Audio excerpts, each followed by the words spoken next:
Good evening, ladies and gentlemen. Thanks for your patience and sorry for the inconvenience. We would like to welcome Nancy ma'am. Nancy is a professional administrator, management consultant, and life coach.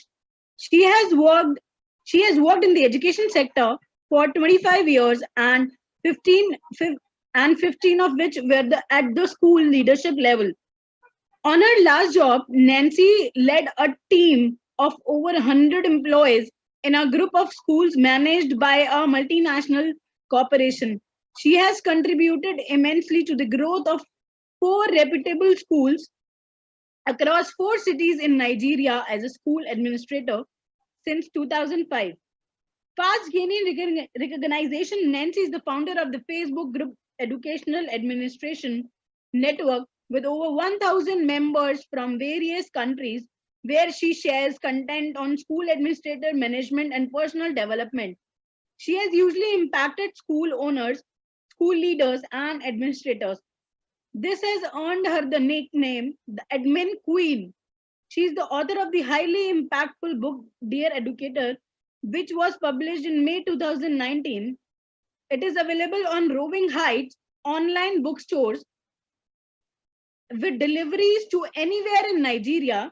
The ebook version is available on her website. She is currently the lead consultant and trainer of Pezu Smith Consulting. Nancy has spoken at several reputable platforms within Nigeria and beyond, including a TEDx talk. In 2018, she was nominated for an award by the prestigious ArcLights Foundation for Education Advancement in Africa for her contribution to the development of education in Nigeria. Nancy has a passion to see organizations in Nigeria and West Africa function effectively with proper processes and procedures for productivity and sustainability. She is versed in performance management, professional ethics, policies, procedures, and customer service. Nancy is known for her calm demeanor and deep insights on administrative issues as well as integrity. She has a few online courses for school leaders and administrators, which can be accessed on her website. As a coach, Nancy nudges in the individuals out of their comfort zones to become better version of themselves. Nancy is a fulfilled single and resides in Lagos State, Nigeria. We welcome you, ma'am. Big round of applause. We welcome you, Nancy, ma'am. May I invite Nancy, ma'am? Mic over to you. Thank you so much. Welcome, Nancy, ma'am, to the session. It was an honor to you to be here, ma'am. Thank you to the session. Good evening. Thank you so much, friends. Ma'am, where are you? Thank you. Yes, ma'am. Good evening from our side. And good afternoon. Yes, ma'am. Can you hear me, ma'am? Yeah. Yes, ma'am. I can start right away. I'll be sure. Yes, ma'am. You can. Is the audio clear? Ma'am, it's fine there. Can you see me clearly? Ma'am, actually, it's a network issue. Network is weak, it seems. But can you hear me? Can you see me? Yeah, yeah, I can see you. I can hear you. Okay, so maybe I could just put the fan off so that, is it better now? Can you hear me starting? So thank you so much for having me once more. I'll be speaking on school administration post-COVID-19. And if you are a school administrator in 2020 and you're keeping things going in your school, I want to give you a thumbs up and I want to tell you that you deserve an award and a warm hug because it's not easy to manage an organization through crisis. So don't beat yourself up. You are doing amazing already. And we're going to share a few more tips that can help you as you navigate the changes of the COVID-19 in school administration. I'll be sharing my slides. Sure, ma'am, your thoughts will sure be very beneficial for all the academicians and the school owners. They all are looking forward to your views.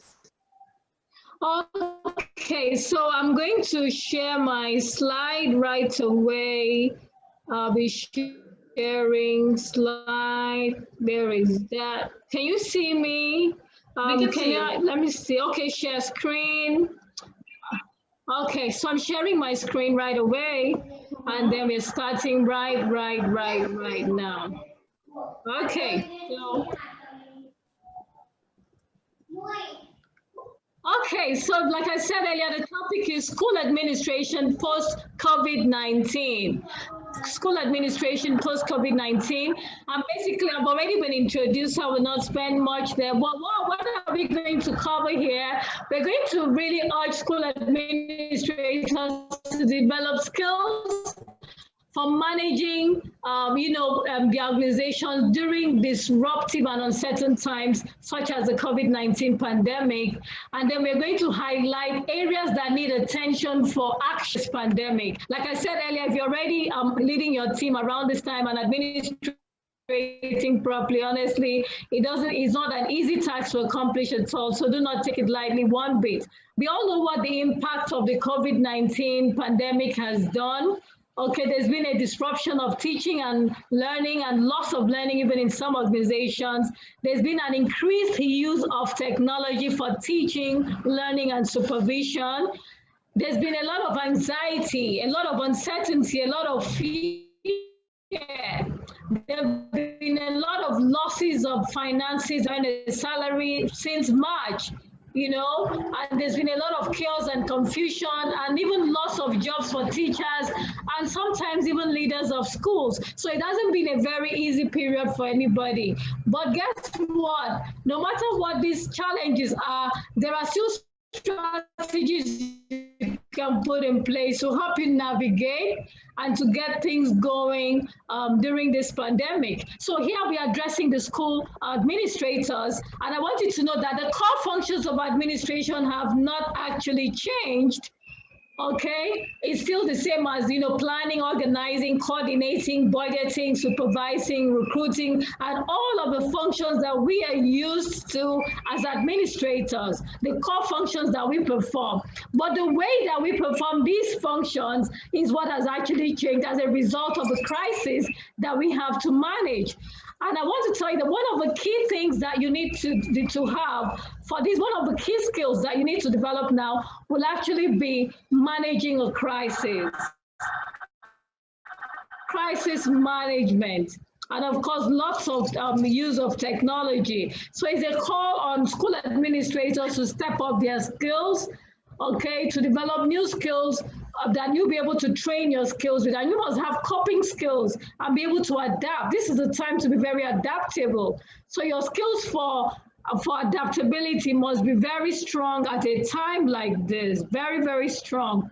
And then, of course, you need to know that this is a time to look at your policies, your processes, and your procedures and protocols, and make sure that they reflect the new reality. All of the things that you do must reflect your new reality.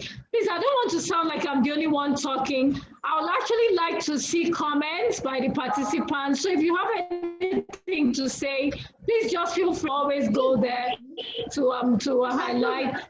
My sessions to be interactive, and I don't want to be talking over your head or just be the only one talking.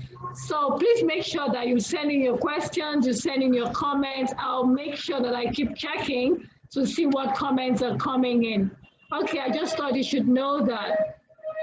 Okay, sure, ma'am, it will be entered in the end. Oh, okay. So there's a need for crisis and change management.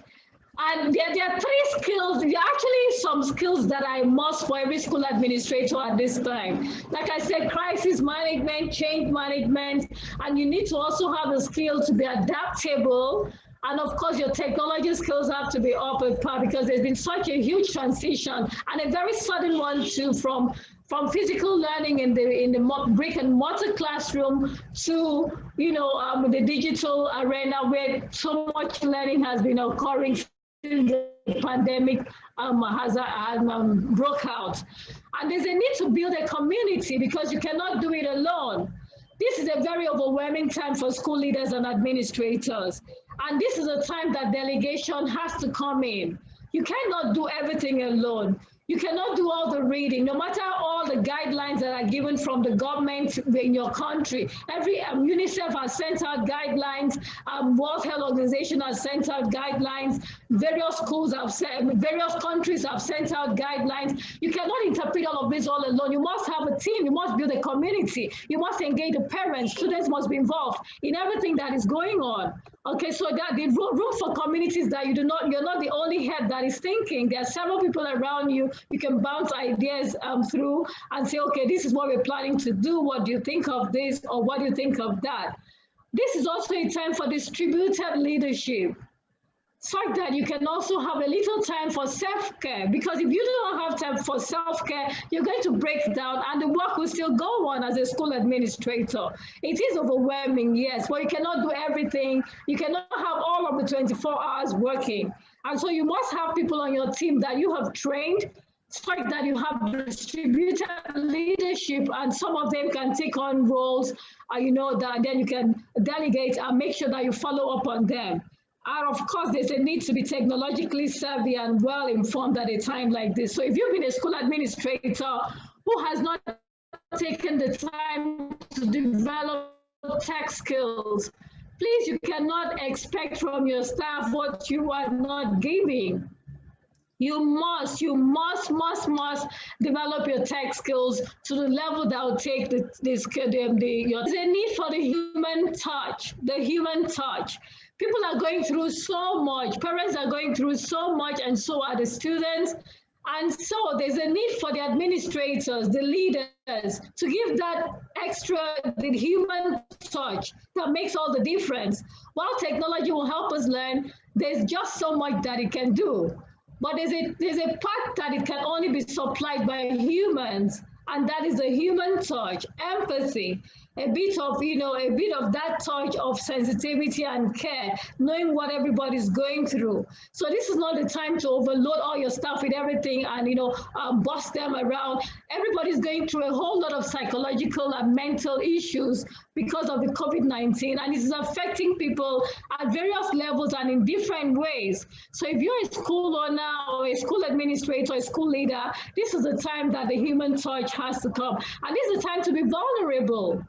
Please do not claim that you know everything. You need to get out there and let them know that you are confused sometimes just as much as they are, in as much as you're trying to get them, to give them a clear sense of direction, that you do not have all the answers, because there's no script written for this COVID-19. We're all trying to make it out, and everybody's been able to navigate at some level, depending on, how aware they have been and how much they've done on studying exactly the trends and what is going on. So please do not forget all of this. The need for you to develop new skills, the need for you to put your policies, processes, procedures, and protocols to reflect the new reality of the COVID era.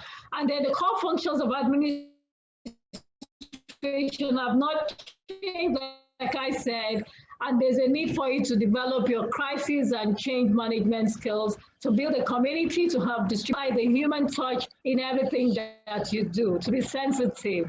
So let's look at managing the staff. We're going to look at the staff, we'll look at the parents, we'll look at the students, we'll look at the financial resources, what exactly you could do with each of these areas. So for the staff, before the COVID-19 pandemic, quite a number of people were only used to the physical classroom teaching, teaching right in the brick and mortar classroom. And then suddenly there is the COVID-19.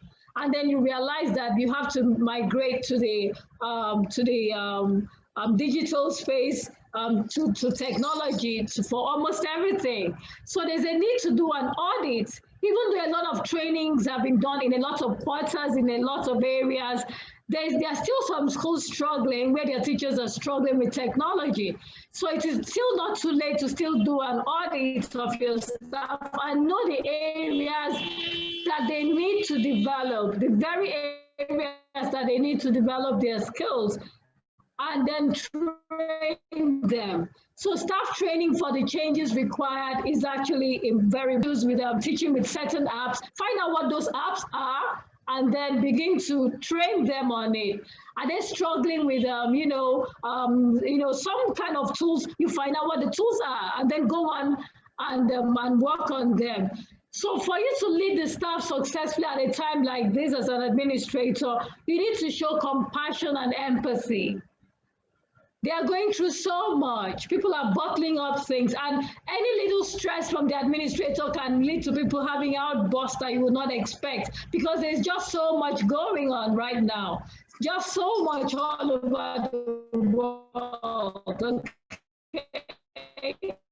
So there's a need for you to be sensitive, to show compassion, to show some empathy, and not to training them and pushing them, not necessarily babying them, but expect but not too much, and know that everybody's under stress, and you are their manager, their leader, their administrator, and there's also so much in you.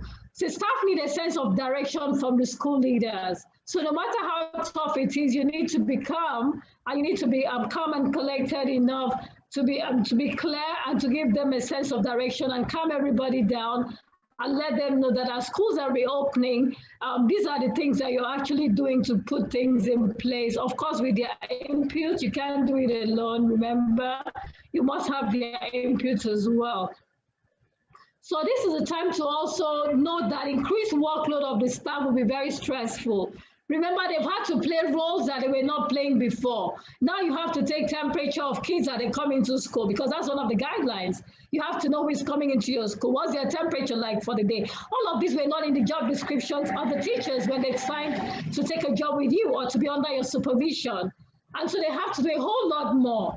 Watching out for the kids to be sure there's social distancing, making sure that, the kids complete their work online, and now the schools are resuming physically. They're also scared. What will happen to them? Is the attention given to only the students? What is your arrangement also for the teachers, just in case any of them test positive for the COVID-19?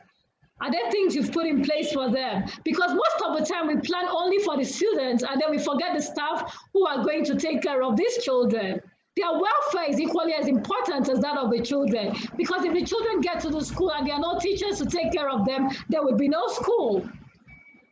And so in your planning as an administrator, please show some care to the teachers. Let them know that you're concerned just as much as they are about their children.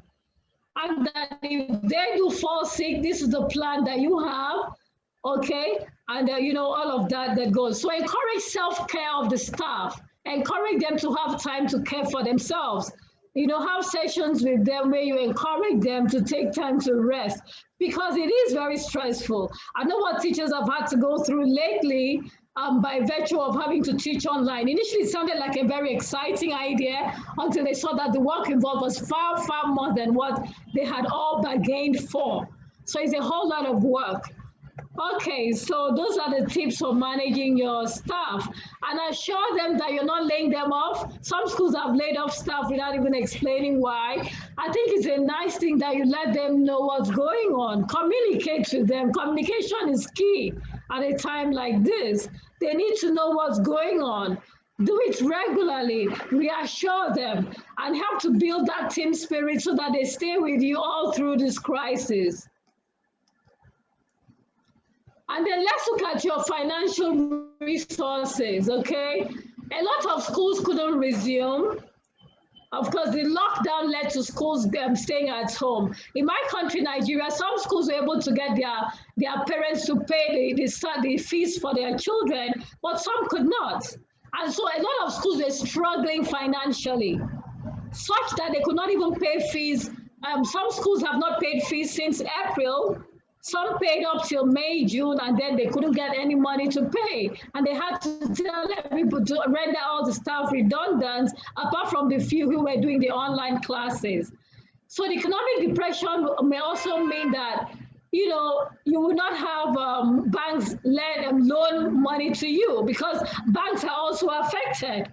A whole lot of people are investing in cryptocurrency now and not directly banking their money at the bank anymore. So there's a whole lot going on, and the banks are also affected by virtue of the depression that has come from the pandemic. So you may not have as much access to money in the bank as you would expect, because it's affecting everybody. It's raining on everybody. It is actually raining on everybody's parade. Okay, so now you need to invest in other sectors. If you're a school owner, a school administrator, a financial manager, you need to advise the board to see how they can also invest. That means you need to find other income for your school. That means you need to also find other areas for your school of income for your school. Okay, so budget that reflects the reality. Right, health, safety are going to be paramount, because if anything goes wrong, if all of these are not in place, learning cannot even take place. Now people are too worried. You know, you can only learn when you are alive. And so we need to prioritize what comes on our budget. This is not the time to budget for fancy things, buy new school buses, buy this, buy. This is the time to just know that you're going through a phase as an organization, as a school, and as a school administrator, you need to be very realistic and frugal with the expenses. And so a very strict budget to reflect the reality of the times we are in, and to show which ones are priority. And I would say that priority should be given to tools that you use in learning, because right now there's going to be a blend of physical brick and mortar and digital. So even though school is resuming, we cannot say that everything is going to be physical anymore, because we've been able to successfully migrate to the digital space for teaching and learning. And so we need to also have the tools to maintain this even when school is resuming. So the budget management has to focus on priorities. And then you need to also upgrade your fee collection method. Some schools couldn't get all their parents to pay because they still do physical cash transactions. So this is the time to go cashless, to go digital, to have portals where parents can pay right from their houses. And so nobody would have an excuse to say, well, the boss's office was not open and so I couldn't walk in there to pay. So you need to have a digital means of collecting fees. You also need to revise your payment plans for parents to show that you appreciate that some of them have lost their jobs, and so you can have a flexible payment plan that will encourage parents not to leave your school. Okay? So have fee payment plans that reflects the reality of what is going on now. Be mindful about investing in technology. In as much as we're encouraging a lot of technology, people are just coming with all kinds of gadgets and tools and apps. And it is so overwhelming if you do not even know what you need. So you have to first define what you need and decide exactly what it is before investing in technology. If not, you find that most of your money will be going to technology. You dump this, you try this tomorrow, and so much money will be wasted. So decide what technology you're using and what you're sticking to. If you're having a blended classroom, doing the brick and mortar with a blend with the digital, you have to actually know exactly what you need to do. So it's not every technology that is thrown at you that you just keep buying and buying and buying and buying. Buy what works for your school, stick with it, and then you may try one or two others, but don't get over, don't make it become overwhelming and throw in all your finances into buying technology, okay? Create awareness with staff on the need to cut down costs and improvise. This is the time for strict record keeping of use. Not for people to just walk into the store and demand everything. They need all the papers, they need displays, everything. You have to be very frugal, and you have to teach your staff also to be frugal and cut down costs and to learn to improvise. They can learn to make some things. If you were importing cleaning materials, perhaps you can get your home economics department to produce them. You can produce cleaning materials. Okay.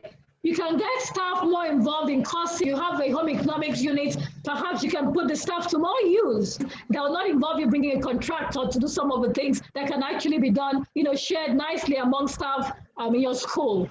And then, of course, you can think of other sources of income for your school. If you had caterers, you could now have your employees do it. You had contracted caterers. Perhaps they've been the ones bringing snacks and supplying lunch to the kids. You can think of something else. Okay?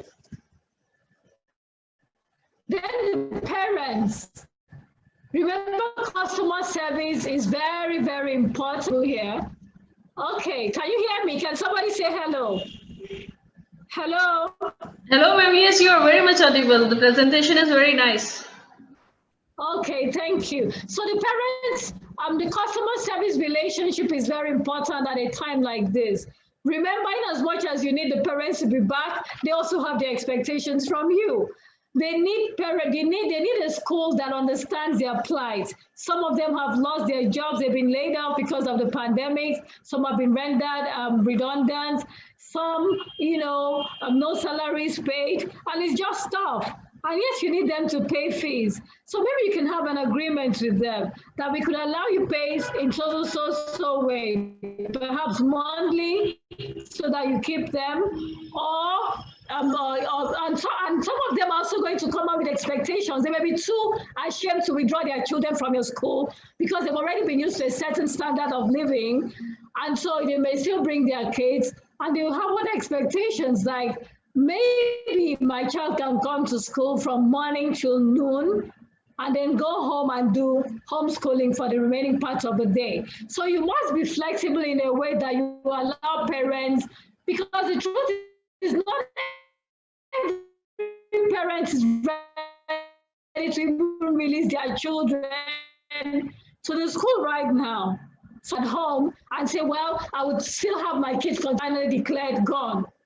And some may say, okay, I'll take the risk, but I want my kids in school for just 3 hours a day and the rest, so that they can just at least see their classmates and feel like they're back in school and have the remaining at home. So will your school be able to accommodate the demands and the expectations that parents, odd expectations that parents may be coming up with? Because these are not things we're already used to.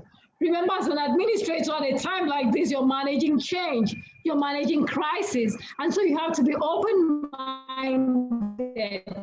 You have to be adaptable, and new ideas and thoughts could crop up from anybody. They could say, well, we've never done this. How about saying that our school now does day school and online? And you could have that on your flyers, so to let parents know that you're flexible enough to accommodate their expectations in the odd times that we're in. Okay, like I said earlier, have considerations for fee payments. And then also there's a need for you to train your staff, because for them to even understand what's going on, to train your parents, for them to understand what's going on and to be able to support the children, they also need training. Some of them are just as confused as you might be surprised to know. So sensitize them about what the COVID-19 is all about, and even what coming back to school is like. The kids have been demoralized at home. Some have been traumatized, some have been abused. You need to let parents know. So there's a lot on school administrators. Using technology, do not assume that the parents already know. Have a session with your seasoned tech team that will be able to train them and let them know exactly what you expect of them. And even as kids are coming back, tell them the things you expect, the changes you expect in the children, and how they can help them also adapt, as you're also as a school trying to help them adapt to come back to school. So show support for parents to support their own children. Show them support, teach them what to even do. Some of them are confused. Some of the kids have been crying. They want to see their classmates. They miss all the hugs. They miss everything. All the communication that will be passed on to the children, you need to be sure that the parents are also aware so that they can reinforce this at home to help make your job a little easier. And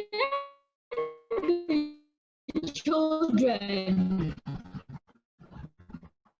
Okay, the pupils, the students that are coming back, some of their angry parents who have lost their faults, some of them are traumatized. So you may not be receiving back in school the same children that you sent home for the lockdown. They've gone through so much, and they'll come back maybe with some strange behaviors. Some will get withdrawn, and you need to train your staff. You need to train the teachers and all the admin team and everybody else in the school how to handle these children and to be sensitive to them. If there are some that need someone to talk to, please be available.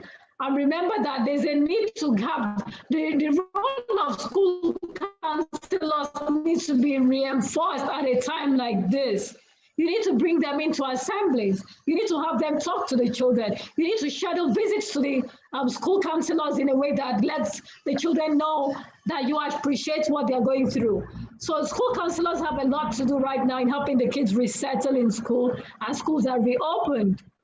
And the school counselors can also share tips with the teachers because they are trained to do that. That is their area, okay? Some, like I said earlier, some parents may not allow their children to come back to the physical classroom.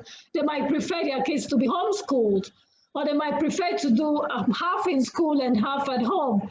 You really cannot tell parents, we don't want this in our school right now, because they are worried. And so their concerns may lead to them taking decisions that will inconvenience you as a school, and you have to be ready for this kind of change management.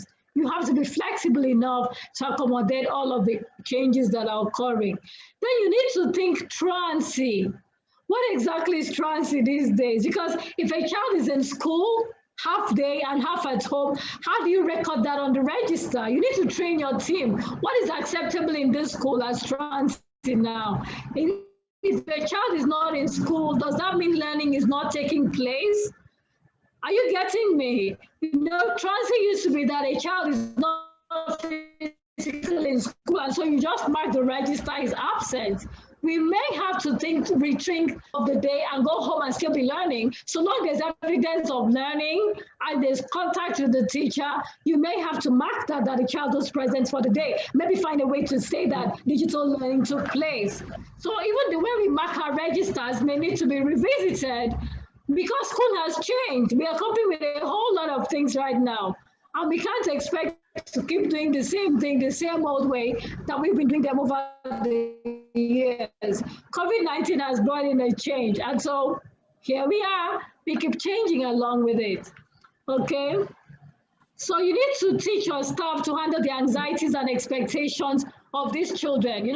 Teachers have expectations from them. Their parents have expectations from them. But before they went home, they were happy kids, and suddenly they went home. Even when you teach them online, they keep asking every session, when are we coming back to school? When am I going to see my friends physically? Is this all the work we are going to do now? Just seeing each other on the screen every day? They are tortured emotionally and mentally. And it's not the same. One of the reasons kids come to school is also to socialize. Those little stories that their friends tell, a little holding of the hand during break time, and playing and settling disputes, all of those little things that build their social skills. Suddenly they are cut off from all of that, and they have to be restricted to the screen. It's sociable. And so you have to really understand and put yourself in their shoes and know that they're coping with a whole lot. And now they're coming back to school, and we're telling them the hugs they used to getting back to school, hugging their friends and just feeling so happy. Suddenly they have to wear a mask, and they have to be socially distanced from the people they love, their classmates that they've always looked forward to. You have to keep explaining why these things are so, and that it is for their good. And that you're not doing it to punish them, but it is to actually keep them safe. And so you just have to keep doing the job of explaining and making them calm down and dealing with their anxieties, and also coping with the expectations that their parents and their teachers have of them.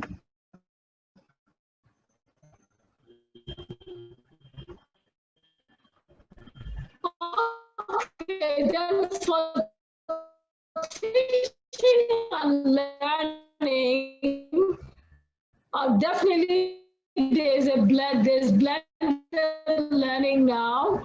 Okay, we're returning to the brick and mortar, but not the same old way. And real-time lessons on virtual meeting platforms are platforms you're using. You need to train your team to keep And you can also have self-paced formalized lessons, which can be sent, ahead of time to the parents so that it can also help to make your job easier. And of course, use of technology has come to stay. This one is non-negotiable right now.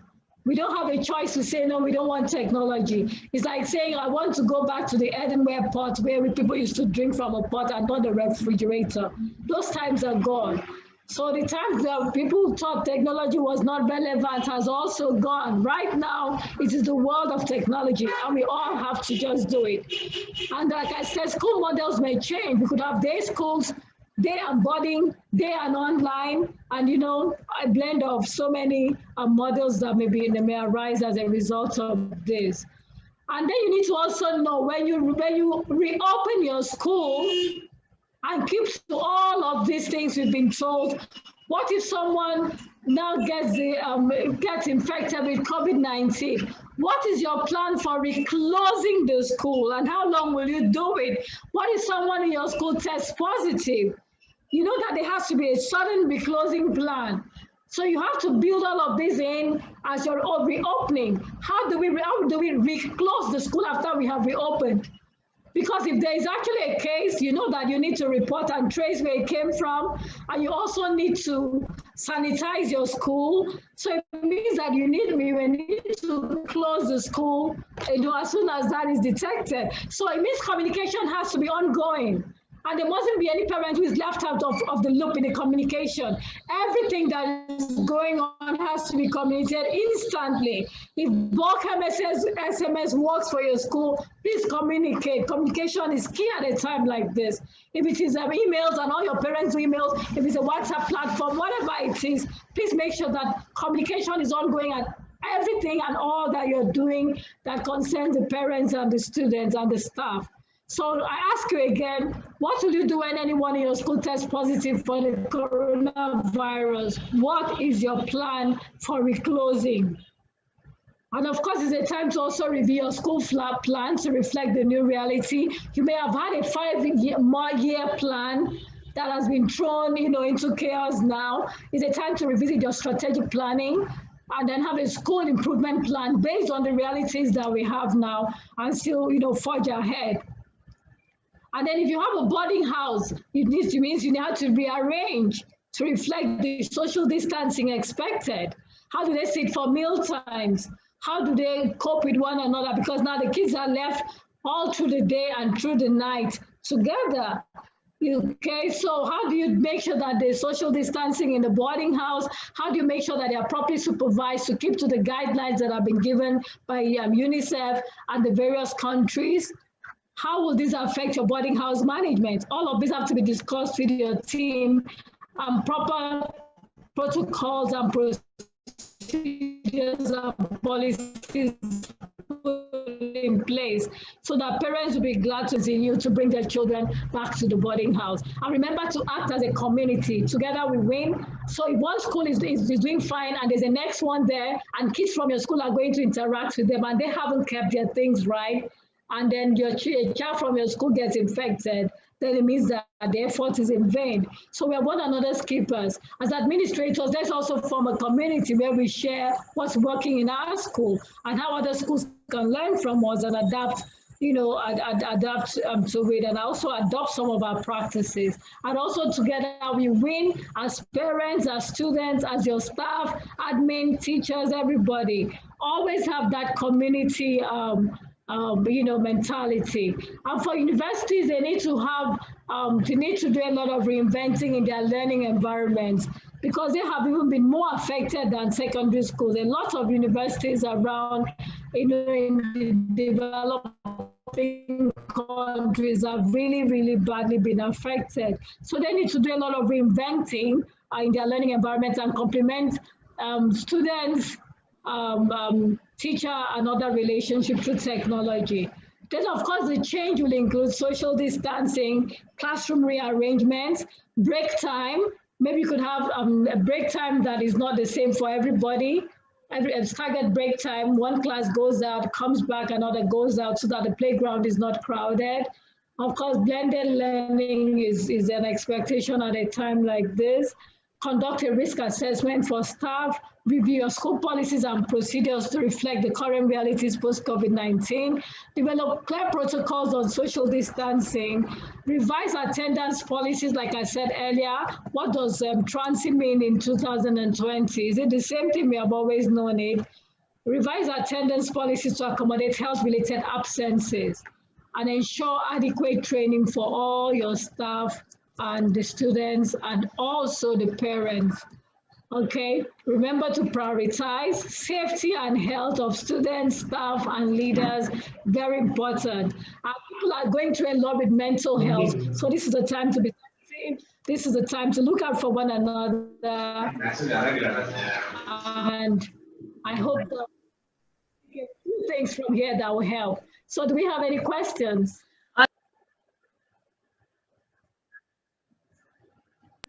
Thank you, ma'am, for the very wonderful presentation. It covered all the aspects. It covered the staff, the administrators, the parents, the students. It covered everything. Few questions were hello, ma'am, can you hear me? Yes, please. Yeah, few questions were coming. Few questions were coming there, but they were all wonderfully covered by your slides and your presentations. So you answered them all.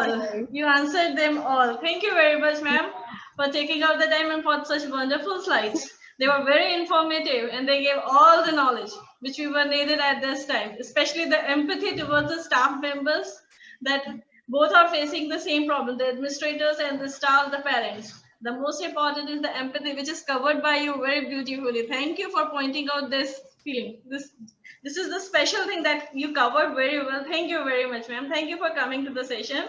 And we would like you to come for more sessions from you. We would like to invite you further, ma'am. Thank you very much. It was my pleasure to be here again. And you can connect with me on my email, Nancy@Nancy Ekpezu, on YouTube, Nancy Ekpezu, on WhatsApp, Facebook, Instagram, and Twitter, and LinkedIn.